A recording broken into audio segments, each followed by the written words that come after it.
What's up, everyone? Welcome back to The Mindful Athlete. In this show, we dive deep into the minds of some of the best coaches and athletes in the country and get how their perspective on mental performance can help you in sport and in life. Now, before we get started, I want to give a huge shout out to The Retreat, your go-to luxury living experience here in Athens. They have some of the best amenities in the city. I think the biggest pool in Athens. They have an 18-sport golf simulator. Just a brand new complex in general, really nice place. They have not only a night bus, but a campus bus throughout the day, like a 34-person campus bus. So if you don't have a car and you're a little far out, this is the place to be. If you use the promo code MILLAGE when you're signing up, they're going to waive your application fees. So check out the Retreat on Millage for your perfect Athens living situation next year. Okay, today we got Bailey Cox. Bailey, thanks so much for coming on. Felipe, thank you for having me. Yeah, let's go. Okay, so we have some stuff in common. What do we have in common, Felipe? We have injuries in common. Oh, I didn't know this about you. So I want to get into a little bit of what you have going on now. Okay. And first of all, I want to thank you for coming on. Most people, they come onto a podcast right after everything's over, and they have this cool, like, oh yeah, like this story of, I overcame something and whatnot. But you're in the middle of it. I'm in the middle. So I think it's an interesting perspective. You can help out a lot of people. I got a little bit to say about it, just a little bit. Tell us what's going on. Yeah. Okay, so tore my MCL, slightly tore my meniscus. We were playing Georgia Tech a few weekends ago, and I just did a normal move, and I just felt and heard my knee pop, and I was like, oh. You heard it? Oh yeah, I heard it. I was like, something's not right? So the normal person, maybe not the normal person, I don't know. I continued to play for two full sets, because I was like, you know what, screw it, I'm fine, I can do it, bro. So there was my last move, and I dove to get a ball. It was up, by the way, so it's fire. Yeah. But that was the moment where I was just like, okay, yeah, I'm not good. So my coach looked at me. I didn't say anything, but my coach saw me, and she went to my trainer and eventually told coach, got me out of there. And yeah, now I'm here, about 2.5 weeks in, so. There we go. Yeah. How's it feeling now? She's feeling good. Honestly, I was walking really slow, which bothers me because I like to strut my stuff, Yeah. I'm a power walker whenever I go places. I got A to B, I gotta be there, you know what I'm saying? So I'm starting to strut again. I got my little walk going on. But the only the obviously biggest struggle is not playing, but I know we're gonna get into that. But usually when I'm sitting down, it's just starting to get really stiff, and it just I get this ache, and I'm like, oh my gosh. So now I have more of an excuse to just go more places. There you go. Just live life, go everywhere. Yeah. Did you have any big injuries before this, or this is the first one? No, this was my first one. Well, whenever I was 10, I broke my thigh bone, my femur. Oh my gosh. Yeah, I used to do gymnastics, and I was doing a there we go. Dog backflip. Kept going a little too long, and it cracked. So how did you handle this at first? Yeah, so whenever it first happened, my first initial thoughts were, why me? Why did this happen? I was refusing to believe that this happened, kind of in denial almost of I remember going home that night, and I was like, this is it. This didn't happen. You know what I'm saying? Holy cow, I can't play right now. So those are my first initial thoughts, and obviously, I feel those are normal thoughts to have at first. I've learned that's completely normal to think like that, but not to be stuck in it. That's a different thing. So I'm a big believer on emotions and feelings are temporary, but advancements and growth progress are concrete to me. As long as you put yourself in a space where you're willing to accept and also invite change. So after I got over that first little hump of the denial phase, I was just my whole slogan is, I've been telling everybody this, so people are just gonna laugh when they hear this, but it's listen, I got one direction to go, and that's forward. So that has been me throughout all this, from probably 2 days after it happened until now in this very moment when I'm sitting with you on this couch. That's good. Yeah. No. So a little about so I had 5 left knee surgeries. Oh my gosh. Yeah. So I had this whole outside of my left knee is cadaver. It's dead guy bone. The outside, is that your AC? No. No. That's my bone. Yeah. So my femur bone was rotting and cracking under the cartilage. Felipe. Yeah. And the attitude you have now of like going forward, that Yeah. it's interesting because you get that emotional denial at first. So Yeah. I'll tell you this story is, I don't remember which surgery it was, but one of the doctors said, okay, you're gonna have to have like a 2-step surgery, go under twice and do all this huge thing. And I just walked out of the office, go downstairs, and I just go by the car, and I'm like, state of depression, essentially, right? And the first thing my mom tells me coming down, and it's the most loving thing she said, she goes, no one feels bad for you. I was like, what the heck? But it's the same thing. I mean, she knows what touches my heart, right? But it's that same attitude as you only have one direction to go, and that's forward. Oh, right? She goes, no one feels bad. You got to keep going. Felipe, that's empowering. Oh my gosh, that's empowering. That's funny. Your mom saying that is, she knew exactly what you needed. Yeah, yeah. I bet in the moment you're thinking, oh, hell no. But like, yeah, I mean, it's just so, it's hard to handle in the moment because that's the biggest thing in your life at the time. You're right. Right. I mean, especially because as college athletes, it's like our thing is go out and play and compete and everything. Okay, walk me through this before you get hurt. The day before, what's like a day in the life, and what are you missing out on now? Oh my gosh. Okay, well, good news is the volleyball just ended yesterday. There we go. So that's a good sign. You got some time. These 2 weeks, like the day before, you wake up, you go to class, you got practice right after, you're spending time after practice, and, all of a sudden, like, that just stops. Like, I kind of more want to touch on, like, that forward aspect, too, of, like, obviously you're with your team and you see your team moving forward, and that was your forward before. But their forward is a little bit different than my forward now, like with my injury. So at first that was also kind of something that I went through as well, just like getting caught up in like what was going on around me. And I've learned there's no success, sitting in that space with yourself. So I've come to the point where it's like, if I can't be an athlete on the court right now, I can be an athlete in the weight room or in the treatment room or whenever I'm with my trainer doing rehab, so it could be easy to get caught in, like how slow is my forward, because it's engraved in me to like put my head down and just go to work. Like that's what drives me. And right now, I can't do that, but I can do a lot of things, and like accepting that your forward may look a little bit different than what you're used to, but like just know you're still moving forward, like, so that's something that I've sat with myself and have truly thought about and truly felt the way that feels, and it's definitely had its benefits for me as not even an athlete, but as a person too, because I'm a go-getter. Like, I got some motivation within me, like, and having this setback or whatever you say, which it can be challenging because it's like these tedious things happening. I'm not usually good at that, but like this is forcing me to become good at that, and like I'm thankful for that. So so that lesson is funny because it took me a surgery or two to learn that I can still go forward without having full capability. Right. So after my first one, like I just sat around for a month or two and I was like, oh, I can't do anything. Right. I can't walk around. So I'm like, no, there's plenty you can do sitting down. You can. Right? Oh my gosh, you can. This stuff that I figured out that you can do, which I am fortunate enough that I don't have to have surgery, which blessed. But even if I did, I would try my hardest to, find the things that you can do. Like, oh my gosh, there's so much to get into that, because like there are things you can do, and like, but you can't lose sight of it. You can't get caught in. You gotta sit with those thoughts. You can't sit in those thoughts. You know what I'm saying? Good. You know what I'm saying? Okay. This is what, 3 weeks fresh?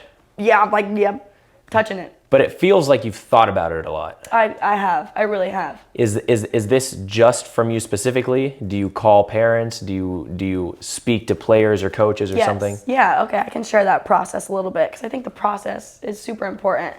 As I'm, getting older, and like whether I'm dealing with problems, so to say, like as an athlete or a person, whenever bad things first happen to me, I let myself feel those feelings. I used to, the anger, the sadness, or the, just gut-wrenching, wanting to go out there and play. Like, the first step in my process is, like, not shutting down those feelings. I make sure to, like, fully feel for, like, just the anger, if I have anger at that moment. Like, I don't shut that down.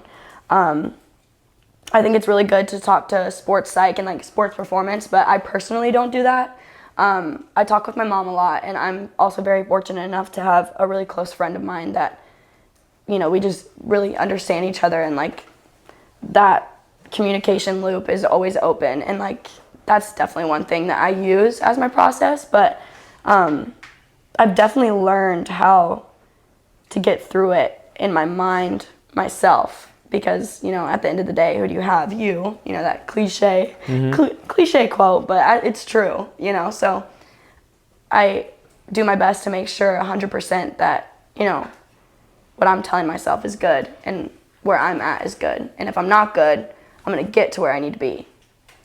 So, yeah. Yeah, I mean, that's Did I answer your question? Or what I'm more baffled about is in a 3-week period. Yeah. This is where your mind is at. Yes. Oh my gosh, Felipe. Like, I've felt so motivated and engaged to, like I said, get to where I need to be. Because at first I would say I need to get back to where I need to be, but no, like, I'm not gonna be the same person or player I am after this. We're playing high Division I sports. I'm not a kid anymore. Like, this stuff is real. So I'm making sure that I can push myself to be where I need to be and really buy into that process, which I'm not perfect at it. I don't think anyone is, but finding your process and what works for you is extremely important in my eyes. Yeah. Okay, little shift here. I've come to watch you play. Okay. And the way I would describe your game style is like energetic, physical, a little nuts. Yeah. So some highlights. Okay, you're the libero. Yeah. Libero. Or libro. Libro. Or call me the bro. Bro, yeah. All those three. Okay. Oh, here's what I wrote down. You look like you're feisty out there. Like, you look angry. Yeah. Okay. I like that. Okay. And my favorite highlight is you were on Sports Center. Oh my god. For never giving up, basically. Yes. And I find that funny is I wrote these things down just as, okay, this is how she plays on the court. Yeah. But it seems like, okay, this game you're playing, like, dealing with the knee and learning how to handle being a grown-up and a D1 athlete, this is the same attitude you have. Same attitude. Where does that come from? What a great question, Felipe. Gosh, honestly, the easy answer I want to say is, hey man, I'm just like that. Just playing. The first thing that comes to my mind is just how I was raised. I feel like, oh my gosh, it's such a hard question, honestly. Yeah. Cause go more into that. How you're raised. Yeah, my parents had a big part of that. My mom and my dad, and I'm the only girl of the family. I got 2 older brothers. So You're the youngest? I'm the youngest. So that definitely had a big role. Yeah. Just getting my ass beat every day. Yeah. Having to fight back. Yes, all the time, which I wouldn't want it any other way. Yeah. But I'd say my family. Yeah, I would say my family have pushed me to do that, and just yeah, I'd say that. Other than that, I think it'd be a bullshit answer, and I think that's the truth, I've cussed a lot, I'm so sorry. I'm going. That's so fun. Okay. That's who I am, though. So. Yeah, no, that's good. So from how you speak and from how you're raised, the standard of which you hold yourself is very high. Extremely. So then all of a sudden, does it feel like you need to drop your standard with not being able to do things? Or is it like, all right, how do I shift this into, because that's something I really struggle with is I've tried to fill up my schedule like the busiest, always trying to, like you said, I'm a big like progress, movement, conquer, forward. Yes.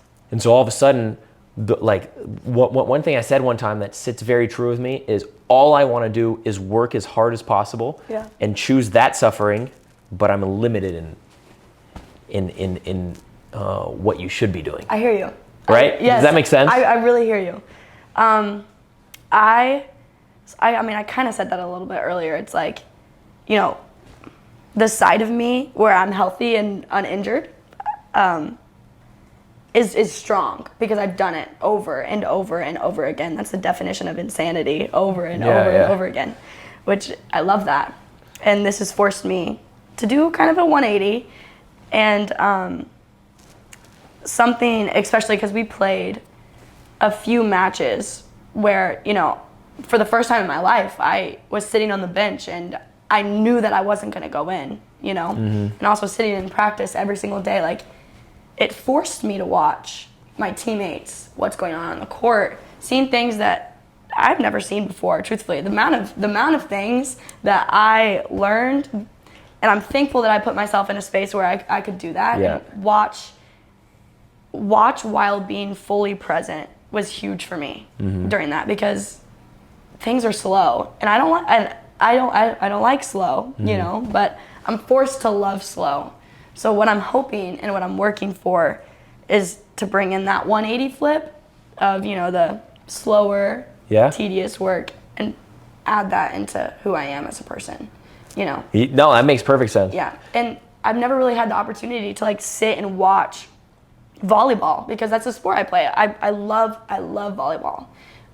But I truthfully have never sat and watched the sport where it's like, instead of watching it and being like, oh, like I want to do that in practice tomorrow, or like, oh, I'm watching this, like I can try this tomorrow. I can't tomorrow, you know, or the next day. Yeah. It's like I'm sitting, I'm watching it, I'm putting it in my toolbox, you know? And yeah. So that's funny. I agree and understand you 100%. And throughout my surgeries, you can't take a racket out of my hand. That's my thing. I love tennis. And I would be out of surgery a couple days out in a wheelchair coaching. Oh, wow. So my thing was, I've always watched tennis and I like it and whatnot, but I always had a passion for coaching and explaining and teaching and everything. So and this is funny, this is the story of how I got to Georgia, was I'm out there coaching my mom and some friends and some family and everything. And I'm yelling at them from my wheelchair, and I see the old manager of Georgia hitting with the newest recruit in my neighborhood. And I wheel over to them, and I'm like, hey, what's up, guys? I know you guys go to Georgia. You're the manager. I know you're going. I want to play for Georgia. Whoa. And they look at me, and they're like, for sure, kid. Like, right? Yeah, right. And they didn't, like, at the time, like, they thought I was some 40-year-old guy that didn't, like, have no idea I'm like 16 at the time. I don't know. They got that so wrong. Yeah. But throughout that coaching process was when I learned more tennis than when I actually played. Because, you get to 18 years old, 20, you know how to play volleyball, I know how to play tennis. Right. Having the step back and learning how to watch and going like, hold on, this is what I used to learn. These are the basics. She does that really well. Why is she actually unbelievable at this thing? Why does that look easy for her and not for others? What do I have that's better than hers? All of a sudden, you can step back, and if you teach people that specific thing, you learn to say the same thing over and over in 5 different ways. And all of a sudden, you understand for them, but the 5th one that they get, because their mind works differently than you got to explain it a different way that makes things click in your mind, right? Oh my gosh, I love the way you're thinking. Right? And I think playing tennis, but coaching tennis might be the most valuable skill you can get if someone's almost burned out, injured, needing some time or something like that, because you give them a new perspective of how the game is played. I agree, and I think it paints the bigger picture. Instead of a small little portrait, you're looking at a massive art gallery, you know. The macro perspective. Oh my gosh, yes. Yeah, it's true. And I love that. I think that's sick. That's so funny. Okay, I told you I would ask you this. Okay, hit me. So your high school has the largest indoor stadium in America. Yeah. How is it like playing in there? Newcastle Fieldhouse. Yeah. Oh my gosh. The memories in there, crazy. And we won 3 state championships, which was even crazier. Yeah. We didn't get the chance to play in there, but you know, we played mini games in there. You know, like growing up, I never knew like the realness of that, or like the heaviness of that you know, like you have the biggest gym in the whole world. Yeah, I Googled some pictures. It's crazy. Insane. It's crazy. It was really, really just mind-blowing to like look back on that and be like, oh my gosh, like I did that. Did y'all pack it? Oh yeah. No way. Sometimes it would be packed, especially for basketball, because like it's a pretty big like basketball, you know, we're Indiana Hoosiers, whatever. Yeah. It would get packed, so packed for basketball games. And for volleyball games, they'd fill it up pretty good because, you know, we had about like 5 or 6 girls that were playing D1. So like we were like a pretty good team, and we. Good crowds? Good crowds. They go nuts? Go nuts. How did that help you in college? Oh, I was. You're ready for it, Yeah, huh? I was ready. Honestly, that like what taught me and made me always feel like that I can thrive under pressure. Like that's never been a problem for me as a player of playing under pressure, so to say. I have other problems, but like that's not one of them. That taught me to thrive under pressure and all of realness that I could get. You know, I don't even think twice about how many people are trying to come to the game. Or also, this just sparked something in my memory. This upcoming season for the Georgia Tech game, we're doing this whole slogan thing. Okay. Get 10K people in Stag. Wow. So come to our game. Yeah, hell yeah. Georgia Tech. When is it? That's a good question. That's it. Hey, just block your whole calendar off. Yeah, block UGA it all. volleyball. Anytime from Tech. August to December, be there. Yeah. Be there. Hell yeah, that's amazing. So yeah, I think that's one thing that definitely taught me that. Okay, you mentioned how, and I'll give you credit for this, but I want you to give some of it away. The way you think about your injury and the way you have to deal with everything being older and whatnot and the problems. Yeah. How can you give volleyball specifically credit to how it helped you become the person you are today? For tennis specifically, it's unbelievably individual sport. Yeah. You're out there on your own, and there's no time. You have to fight until the last point. It's not over until it's won or lost. And these are like life lessons that it's funny. So sometimes you'll do group projects with people or business with someone, and with tiny little losses or inconsistencies or inconveniences in a project, they'll get really down if they haven't ever played a sport. And to me, that's interesting because us as athletes, you lose a point, it's fine. You can let it go. I thought so much about that actually. I like, you know, depending on where my future goes, if I'm playing or not, I've always been taught for, you know, something to happen. Like if something bad happened, if, you know, I get aced or if I miss a serve in the net, that I have to forget it instantly. And I love that about us as people. And, you know, you can carry that from an athlete to a person. Yeah. But then also I have thought on the flip side of that, it's like sometimes I find in my life, like I'll be going so fast and I will like forget important things. You know what I'm saying? So explain more on that, like a day-to-day basis? No, like more of like if something were to happen that's important to me, you know, because I feel like getting aced is important to me, you know, like like I don't want that to happen. I really don't. And as soon as that happens, I'm trained to forget about it. Yeah. But in my life, I want to find a medium balance of that. Are you following? Yeah. Or Okay. do I need Okay. to dive in deeper to this? Let me try and rephrase just so you see if I understand. Yes. You're good, in fact, maybe too good at being an athlete and letting go of bad things. Yes. That when actual things that are bad in life outside of volleyball, you're just like, all right, let go, compete. Yes, where it's like, What the okay, heck? yeah, like you, like maybe you should like sit with it a little bit more and deal with it more, you know? That's so it's interesting. Like, I would like to find a medium ground because like, I mean, especially, and I know you can relate to this too, because tennis and volleyball are kind of somewhat similar, rallying over the net, back and forth. Like the error that you have, like you're trained to let go of it. Yeah. But I want to find that medium of in my life as to say like, you know, having a conversation with a person that I love or, you know, having a conversation with someone of superiority, you know? So I don't know if it's hitting with you. Do you think that's competitiveness? Yes, for sure. I think so. But see, that's what I'm saying. I don't want to drop it. Can't drop it. I'll keep it forever. Like it's so engraved in me to function that way. So it was interesting that you say that because it's like, yeah, I think that has crazy benefits, especially in the real world, you know, of being able to hear something hard and let go of it. And progress. That's your thing. And progress. But like, it's so interesting to look on the other side, which, you know, I've thought about this before. I haven't done extreme thinking about it, but like, it's come to my mind before, which like, hopefully I have more at a later time. But I don't know. I feel for that, because you could find a nice middle ground where it could just make you unstoppable. You know. That's interesting. Yeah. What have you thought a lot about? So much. Go ahead. That's such a generic question. The show is yours. Yeah.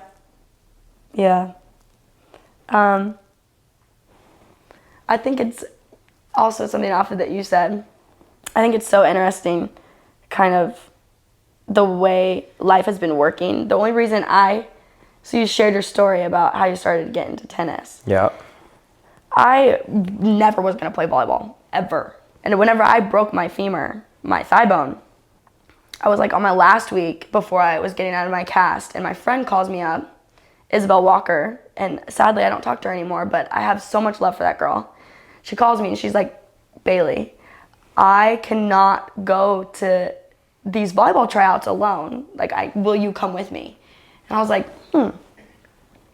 I said yes. Yeah. I said yes, because I was like, you know, I was like every other athlete, you know, in every sport, having some fun, you know, basketball, gymnastics, dance, whatever you want to call it. So I went with her. And the only reason I started to play this sport was because I broke my femur.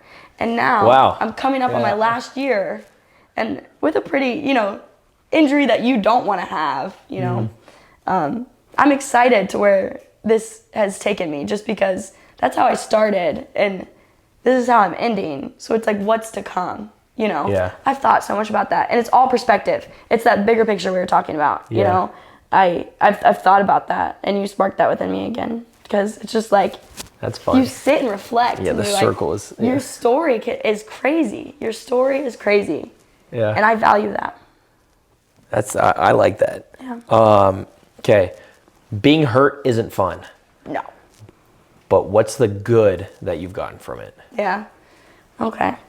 It's like we've touched on a little bit of it already. I'm trying to think if I can think of something. In terms of, you talked about a lot of what you learned at practice. Yeah. Stuff that helped you mentally. But almost as though if you only look at an injury as a bad thing, then you can put that aside and be like, oh, like I grew in this area. Yeah. For me, I was a tennis player, and all of a sudden I wasn't, and I had to learn to deal with that. Yeah. I was like, what the heck? Yeah. Like I can do other things. So then I started playing guitar. And so I played a bunch of guitar, and then I did a bunch of theater, and I acted a lot. Okay. I was writing, so I did some playwriting and everything. Okay. And then it was all of a sudden, like after a couple months of this, I wasn't. There are people out there that have never known me as a tennis player. They knew me as some guy in high school that freaking loved playing guitar and writing and acting and whatnot. They never heard me hit of a ball. Yeah. I don't even think people knew that I ever played tennis. But this is like this 2-year period of having to heal and recover and learning who you are outside of your sport. Right. Now you're still around it, but you're not right in the depth of it. Right. Do you have a little bit of that? That's a really interesting story, by the way. I feel like, you know, in this 2.5 week span, I haven't yet gone out of my comfort zone and picked up the cello or anything yet, but would love to, actually. Guitar. That's the way. But during this time, I've really focused on my relationships with the people surrounding me. So, you know, whether that's my family, my friends, or most importantly, just because, you know, the position I'm in, I'm coming up on my last season as a senior, and I know where I want to go, and I know where I want to be by that time. I've learned multiple things from multiple people of how they function, and I think that's only going to benefit. That's only going to benefit me moving forward with them, you know. Yeah. And I've really taken the time to sit down and address hard conversations, or, you know, talking about things that you've thought about all the time with your teammates to move forward, you know. I think accepting the hard, especially within your relationships, is extremely important. And during this 2.5 week time, I've just hammered down on that aspect of solidifying my relationships so that I know, whenever I get to where I'm going, we can flourish. Yeah. Like that's how I see it. Okay, so I want you to address a little bit about your role in the team not playing. That specifically. Right. So, and this, what I can say about it is last year when I had a big chunk of time where I couldn't hit a ball. Yeah. I'm a pretty vocal person. I use that to all right, I'm trying to develop myself as a voice of the team. And this year, as the oldest on our team, yeah. I can 100%, yeah, Felipe, you're the voice of this team. And that's something I want to be. That's something I think I'm good at. And that's an area I think I flourish in. But I only learned how to do that because I couldn't hit a ball, and I needed to understand, okay, how do I touch the heart of this guy? Right? How do I get this group to sing together and hunt on this mission of trying to win a championship or have a great season? What would you say if you had to touch a little bit on your role, how you as a person with your personality, which is quite out there, and how that helps within the UGA volleyball team? Right. Okay. So I got two little things there. So the person that I am, I've always been told all of my life, the energy that I bring is something special, and I will never let go of that. But, just being who you are works because, it wouldn't work if you weren't who you were. But sometimes you got to go out of your comfort zone a little bit to find, what you just talked about, like what role that you can be good at and you will be good at. Honestly, within this semester, even before I got hurt, I had the chance to sit down and talk with my coach about that. We were diving into, what does each person bring and how can you deliver that? So something that I've learned about myself is I'm really good at directing. I guess another word would be like managing. Maybe? Yes, that's the word I use. Yeah. So that's funny you say that word. Okay. And we'll chat about that. Yeah. Keep going. Okay. I love this. So I find myself, and more often than not, times where people have come to me about specific situations or scenarios where it, negative or positive, which we always love the positive, but negative does come ultimately. Them reaching out in a way of, in a way of not needing help, but I can tell that they need some direction guidance. And some guidance. Yeah. Yes. So something I'm really good at is seeing the bigger picture, having the open mind, and being able to see where you're coming from, and also understanding, where I am and putting them together. So whenever someone comes to me with that bit of information, I do a really good job of directing them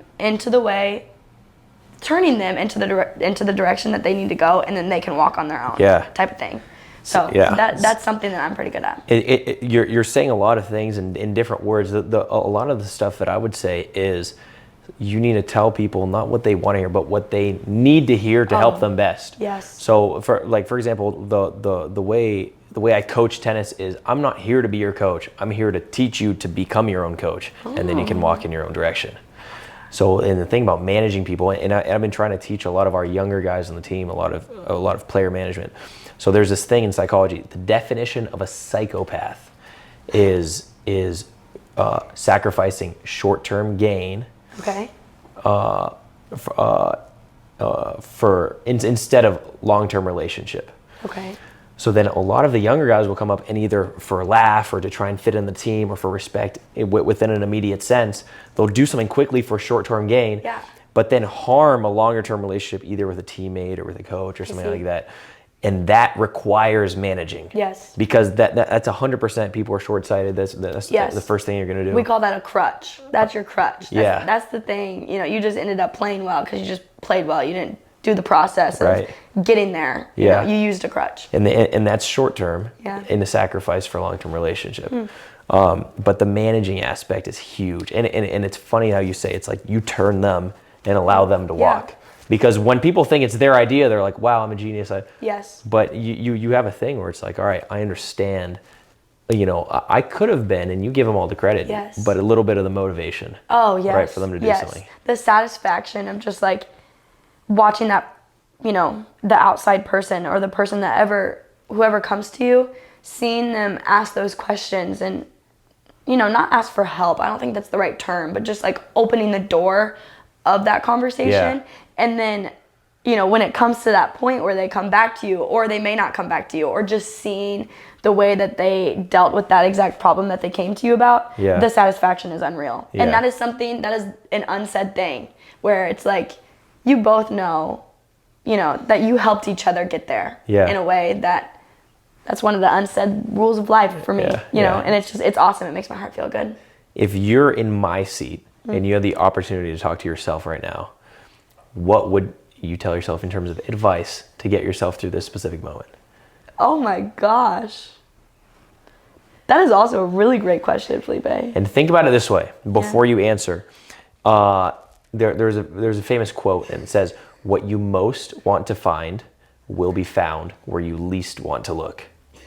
So that's just like a baseline for honesty with yourself. Wow. Right? If you have something that may be out there, the thing that you most want to avoid, don't avoid it, because that's what you want to find. What would you tell yourself? That's crazy. Oh my gosh. What would I want to hear right in this moment? Not what you want here. What do you need? What do to I hear? need There to we hear? go. Thank you. Never look back. Don't look back. And go. Go. Just go. That's what I would want to hear right now. Interesting. Similar to what Mama said. Yeah. Right? Yeah. It's true. That's funny. It's true. Not no crazy quote, but I would want to hear that. Yeah. Just go. And it's crazy. It's like most of the time we think, oh, comforting, you're okay, whatever. It's like, no, don't care about that, and just move forward. Yeah. Yeah. That's interesting. That's my mind. That's your message to yourself. What's your message to the world? Oh my gosh. I think mental health is extremely important to recognize and sit with. Reaching out, always do that. Whatever that looks like for you. I know that every person in this world, that process is going to look different to reach where you need to be. But stay motivated and stay proactive on it. And move forward. Move forward. No matter what that looks like. Yeah. That's the overall theme of today. Forward. Yeah, there you go. That's what I'd say. You can't run, walk. You can't rock, roll. Right? Yeah. That's kind of what we're doing. Let's just what we're sprint. doing. Let's just sprint. That's funny. Yeah. All right. You've been a legend. You've been a legend, Felipe. Thanks so much for coming on. Thank you. This has been Bailey Cox and Felipe Costa with The Mindful Athlete. Huge shout out to the retreat and the Players Lounge for putting this all together, having us on. We'll see you next time. Thank you so much.